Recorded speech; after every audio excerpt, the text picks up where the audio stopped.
तो हेलो नमस्कार दोस्तों, स्वागत है एक और हमारे नए वीडियो में आप सभी का। तो दोस्तों आज के वीडियो में बात करने वाले हैं और हमारे एक भाई का कमेंट था। ठीक है, कमेंट ये था कि जो रेलवे ग्रुप डी के कर्मचारी हैं उनको रेलवे की तरफ से क्या क्या सुविधा मिलता है जब रेलवे में ज्वाइन करते हैं ग्रुप डी पोस्ट पर, तो उनको किस चीज़ की सुविधा मिलती है, क्या क्या सुविधा मिलती है, थोड़ा एक वीडियो के माध्यम से बताइए। और अभी बहुत ज़्यादा कमेंट आ रहा है, वो इसलिए क्योंकि अभी ग्रुप डी का एग्ज़ाम भी चल रहा है और ग्रुप डी का अभी जो पीटी है, पीटी के बाद अभी मेडिकल होगा, फिर कुछ दिन के बाद 2-3 महीना के बाद ज्वाइनिंग होगा। तो यही सब भाई अभी बहुत ज़्यादा कमेंट कर रहे हैं कि जब ग्रुप डी में आएंगे तो ग्रुप डी से क्या क्या फ़ायदा मिलता है, क्या क्या फैसिलिटी मिलता है ग्रुप डी से, ठीक है, और क्या क्या इसका सुविधा दिया जाता है रेलवे कर्मचारी को। तो चलिए आज के वीडियो में आप सबको बताते हैं फुल डिटेल के साथ। ठीक है, तो जो भी भाई हमारे इस वीडियो को पहली बार देख रहे हैं और चैनल पर पहली बार विजिट किए हैं तो कृपया करके चैनल को सब्सक्राइब कर दीजिएगा और वीडियो को लाइक कर दीजिएगा एंड शेयर कर दीजिएगा। ठीक है, ताकि आगे तक सभी भाई लोग के पास ये जानकारी जा पाए जिनको इस चीज़ के बारे में पता नहीं है कि ग्रुप डी में ज्वाइन करने के बाद फिर जो ग्रुप डी के कर्मचारी रहते हैं उनको रेलवे की तरफ से क्या क्या सुविधा मिलता है। ठीक है, तो चलिए वीडियो को आगे बढ़ाते हैं और आप सबको बताते हैं कि ग्रुप डी में सिलेक्शन लेने के बाद जब ज्वाइनिंग करिएगा तो उस पीरियड में आपको किस चीज़ की सुविधा दी जाएगी। तो सबसे पहले मैं आप सबको बताता हूँ, एक कॉपी में मैं नंबर बाय नंबर सभी चीज़ के बारे में लिख रखा हूँ और उसी के मुताबिक नंबर बाय नंबर आप सबको बताऊँगा। ठीक है, तो सबसे पहले मैं आपको बताता हूँ कि जब आप ग्रुप डी में ज्वाइनिंग करते हैं किसी भी पोस्ट पर, 17-18 पोस्ट है ग्रुप डी का, किसी भी पोस्ट पर ज्वाइनिंग करते हैं, चाहे ट्रैकमैन हो गया, चाहे कोई सा भी पोस्ट हो गया, सभी को एक ही तरह का सुविधा दिया जाता है। ठीक है, तो सबसे पहले मैं आप सबको बताता हूं कि जब आप ग्रुप डी में ज्वाइनिंग करिएगा तो आपको जो सफ़र है, ट्रेन में सफ़र, कहीं गांव घर जाते हैं, कहीं भी जाते हैं, तो वो फ्री होने वाला है। ठीक है, उसमें आपको पास पीटीओ दिया जाता है। जो भी रेलवे ग्रुप डी के कर्मचारी हैं, चाहे रेलवे कर्मचारी हैं, पास पीटीओ सभी को अलग तरीके से दिया जाता है। जैसे ग्रुप डी के कर्मचारी हैं तो उनको अलग दिया जाता है, बाकी ग्रुप सी के, ग्रुप ए के, स्टेशन मास्टर हैं, पीडब्ल्यूआई हैं, इन सबको अलग अलग तरीके से दिया जाता है, अलग क्लास का। ठीक है, जैसे ग्रुप डी के कर्मचारी हैं तो उनको 2 स्लीपर का पास दिया जाता है और एक थर्ड एसी का। ठीक है, और शुरू में जब ज्वाइनिंग करिएगा तो एक थर्ड एसी का पास दिया जाएगा और एक स्लीपर का। ठीक है, और जब सर्विस का 5 साल बीत जाएगा, 5 साल कंप्लीट कर लीजिएगा तो 3 पास दिया जाएगा, एक एसी का, 2 स्लीपर का। ठीक है, आने जाने का, जैसे इधर से गए और उधर से आए तो एक हुआ, एक एसी का। ठीक है, ये नहीं कि इधर से गए तो एक हुआ फिर उधर से आए तो दूसरा हुआ, ऐसा नहीं है। एक सेट का मतलब हुआ जाने आने का, इधर से जाते हैं, गांव जाते हैं, फिर उधर से आते हैं तो उसको एक सेट माना जाता है। 5 साल बीत जाएगा तो 3 पास मिलेगा आपको, और पीटीओ 4 मिलता है, 1 साल में 4। पीटीओ वही रहेगा, शुरू में भी वही रहेगा और लास्ट में भी वही रहेगा। तो पीटीओ 4 मिलता है। पीटीओ का मतलब हुआ कि जो टिकट है, जो टिकट का चार्ज है उसका 30% आपको पे करना पड़ेगा। ठीक है, चाहे थर्ड एसी का हो गया, चाहे स्लीपर का हो गया, सेकंड क्लास का उसमें आप नहीं बना सकते हैं। जो आपका थर्ड एसी का जो पास दिया जाता है उसमें सेकंड एसी का बनाइएगा तो फिर कुछ चार्ज पे करना पड़ेगा। ये तो मैं आपको पास पीटीओ के बारे में मैं आप सबको बताया। और जो रेलवे कर्मचारी हैं, रेलवे कर्मचारी हैं तो उनके जो फैमिली हैं, उन पे जो डिपेंडेंट फैमिली है, जैसे उनके बच्चे लोग हो गए, बीवी हो गए, उनको भी ये सुविधा दिया जाता है। ठीक है, आपके फैमिली मेम्बर में जो भी आप पे डिपेंडेंट है उनको ये सुविधा दी जाती है। बाकी अब दूसरा नंबर में आप सबको बताते हैं हॉस्पिटल की सुविधा, रेलवे हॉस्पिटल की सुविधा। जैसे आप हो गए और आपके ऊपर जो भी डिपेंडेंट हैं, आपके फैमिली हो गए, आपके बच्चे हो गए, ये सब इनको हॉस्पिटल की सुविधा एकदम फ्री। और रेलवे हॉस्पिटल जहाँ भी आप ज्वाइनिंग करिएगा तो रेलवे हॉस्पिटल 20 किलोमीटर 30 किलोमीटर के अंदर के एरिया में रहता है, ठीक है। तो रेलवे हॉस्पिटल की सुविधा, किसी भी प्रकार का तबीयत ख़राब होता है, किसी प्रकार का दिक्कत रहता है तो आप फ्री में रेलवे हॉस्पिटल में जाके आप इलाज करा सकते हैं। अगर कुछ ज़्यादा रहा, कुछ ज़्यादा तबीयत ख़राब रहा तो रेलवे से कनेक्ट प्राइवेट हॉस्पिटल भी रहता है। अगर रेलवे हॉस्पिटल में ठीक नहीं हो पा रहे हैं, चाहे कुछ ज़्यादा दिक्कत है, तो वो रेफ़र कर देता है प्राइवेट हॉस्पिटल में जो रेलवे से कनेक्ट किया हुआ रहता है, ठीक है। तो इसमें भी आपके फैमिली मेम्बर को सुविधा मिलेगा और आपको, जो रेलवे कर्मचारी हैं उनको भी।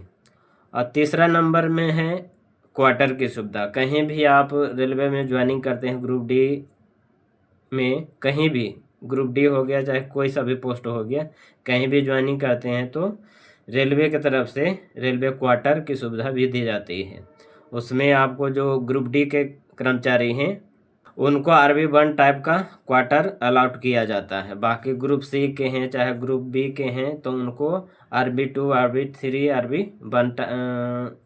RB4 टाइप का क्वार्टर दिया जाता है। जो ग्रुप डी के कर्मचारी हैं उनको RB1 टाइप का क्वार्टर दिया जाता है। जैसे अभी हम रह रहे हैं, वो ये RB1 टाइप का है और सबसे पुराना है। अभी के टाइम में, अभी के जनरेशन में, अभी कहीं भी आप ज्वाइनिंग करिएगा तो RB1 टाइप ही क्वार्टर एकदम पूरा, उसमें सभी चीज़ का सुविधा रहता, पानी का, लैट्रिन बाथरूम का, सभी चीज़ का सुविधा रहेगा। और इस तरह का क्वार्टर रहेगा कि एकदम समझिएगा कि आप फ्लाइट में रह रहे हैं। इस तरह का भी जो रेलवे नया क्वार्टर बन रहा है उसमें बहुत सभी चीज़ की सुविधा है, ठीक है। अभी तो इसमें हम रह रहे हैं तो ये वाला पुराना क्वार्टर है, तो इसमें उतना पहले जैसा है, ठीक है। एक रूम है और बाकी किचन बाथरूम लैट्रिन ये सब है, और आगे जो आगे है उस वो बरांडा है। तो आप ग्रुप डी में ज्वाइनिंग करिएगा तो रेलवे क्वार्टर की सुविधा दी जाएगी। और चौथा नंबर में आप सबको बताते हैं कि जब आप के बच्चे हैं तो आपके बच्चे को साल में एक बार उनको एजुकेशन फीस अलाउंस दिया जाता है, ठीक है। एजुकेशन अलाउंस दिया जाता है साल में, जैसे अप्रैल मई हो गया तो उस समय अगर आपके बच्चा LKG, चाहे LKG से मिलना स्टार्ट हो जाता है, ठीक है। पहले LKG से मिलता था, अभी 2 साल पहले PKG से भी स्टार्ट कर दिया। अगर PKG में आपका बच्चा एडमिशन कराता है, लेता है, तो आप क्लेम कर सकते हैं एजुकेशन फीस अलाउंस का, ठीक है। और साल में एक बार दिया जाता है 33,000 कुछ, पहले 27,000 कुछ दिया जाता था, लेकिन अभी इधर 2 साल पहले बढ़ा दिया गया है एजुकेशन अलाउंस, और 33,000 कुछ एक बच्चे पर दिया जाता है। और ज़्यादा से ज़्यादा 2 बच्चे पर ये एजुकेशन अलाउंस की सुविधा आप उठा सकते हैं। अगर 2 से ज़्यादा है तो फिर ये सुविधा आपको नहीं दी जाएगी, सिर्फ 2 बच्चे पर ही दिया जाएगा। अगर 3 बच्चा है तो 2 बच्चे का आप उठा सकते हैं, तीसरा का नहीं उठा सकते हैं, ठीक है।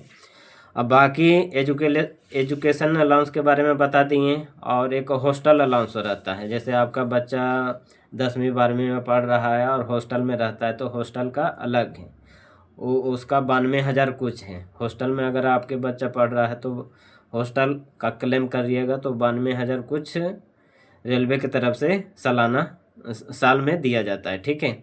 और बाकी 5वां नंबर में आपको बताते हैं छुट्टी की सुविधा।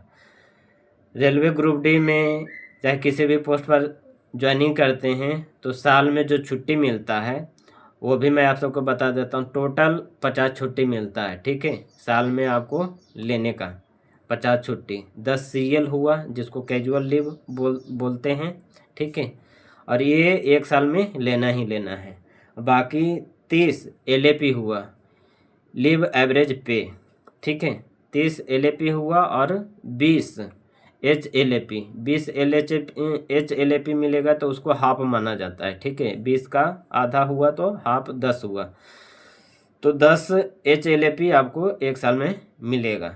तो टोटल मिला के 40 10 50 50 एक साल में आपको छुट्टी की सुविधा दी जाएगी। ठीक है।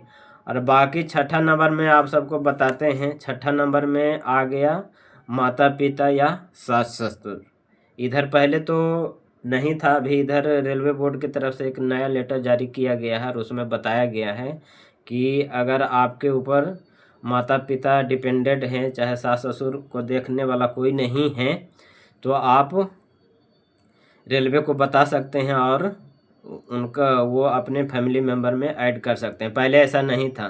पहले ये था कि आपके जो फैमिली हैं, पत्नी हैं और आपके बच्चे हैं, उतना ही तक सीमित था। अब माता पिता का पहले नहीं था। अगर पिता नहीं है तो माता को ऐड कर सकते थे, लेकिन अगर पिता माता दोनों हैं तो उस स्थिति में रेलवे कोई भी सुविधा पिता को चाहे माता को नहीं देती थी। जब अगर पिता नहीं है तो माता को सभी चीज़ का सुविधा, ट्रेन का सुविधा, हॉस्पिटल का सुविधा और भी जो सुविधा मिलता है, क्वार्टर का सुविधा, ये सब मिलता था। लेकिन माता पिता दोनों हैं, चाहे सास ससुर हैं, तो सास ससुर का तो पहले नहीं था, अभी इधर ऐड किया गया है। और इसमें बताया गया है कि अगर आपके माता पिता हैं तो सभी चीज़ का, ट्रेन की सुविधा और हॉस्पिटल का सुविधा उनको दिया जाएगा फ्री में। जैसे आप फ्री में इलाज कराते हैं, चाहे फ्री में सफ़र करते हैं, तो उनको भी इस तरह का सुविधा दिया जाएगा। और इसमें एक चीज़ बताया गया है कि अगर आप शुरू में माता पिता को ऐड करते हैं, माता पिता का ऐड करते हैं, बाद में अगर उनका देहांत हो जाता है तो सास ससुर को ऐड करते हैं, तो ऐसा नहीं होगा। एक बार चांस आपको दिया जाएगा, या तो पहले माता पिता को ऐड करिए या तो सास ससुर को ऐड करिए, दो में से एक ही को ऐड करना है। ठीक है। और एक ही आदमी को, जैसे माता पिता हो गया तो माता पिता को ही रेलवे सुविधा देगी, नहीं तो अगर सास ससुर को ऐड करते हैं तो उन्हीं को सुविधा देगी। ये नहीं कि पहले सास ससुर को ऐड कर दिए, फिर बाद में अगर किसी प्रकार का देहांत हो जाता है तो फिर माता पिता को भी ऐड करते हैं, तो ऐसा नहीं बताया गया है। ठीक है। और इसमें एक सुविधा और मैं आप सबको बताता हूँ। ऐसे तो 6 पॉइंट मैं लिखा था, और 7वां पॉइंट में आप सबको बताता हूँ कि रेलवे में जब आप ग्रुप डी में ज्वाइनिंग करते हैं और सर्विस के 5-6 महीना बीत जाता है, तो अगर किसी प्रकार का लोन की सुविधा लेना चाहते हैं तो एक रेलवे के तरफ से ईसीसी बैंक सोसाइटी है, रेलवे का ही है लेकिन अलग है, उसका जो भी ब्रांच है वो अलग है, रेलवे से अलग है। ठीक है।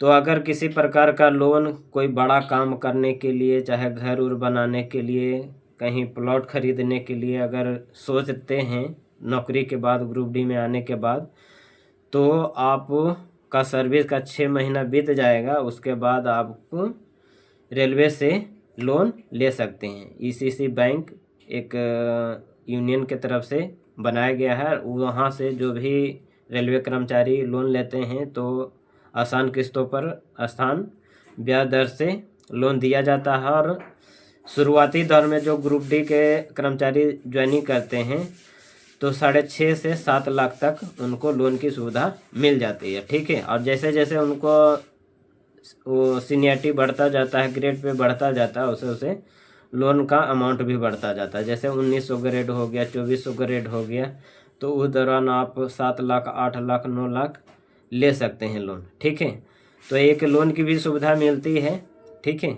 और ये 6-7 पॉइंट मैं जो आपको बताया, ये बहुत ही इम्पोर्टेंट पॉइंट बताया, और जो रेलवे की तरफ से जो सुविधा मिलता है वो सारा चीज़ इसमें कवर किया और आप सबको बताया। ठीक है। अगर कुछ डाउट रहा, कुछ पूछने का रहा, तो कमेंट करिएगा, कमेंट के ज़रिए आप सबको बता देंगे। ठीक है। तो आज का ये छोटा सा तो वीडियो नहीं है, लंबा हो गया। ठीक है। तो आज का ये वीडियो आप सबको कैसा लगा प्लीज़ ये भी कमेंट करिएगा, और वीडियो को यहीं पे समाप्त करते हैं। फिर नेक्स्ट वीडियो में आप सभी से मिलेंगे। जब तक के लिए बाय।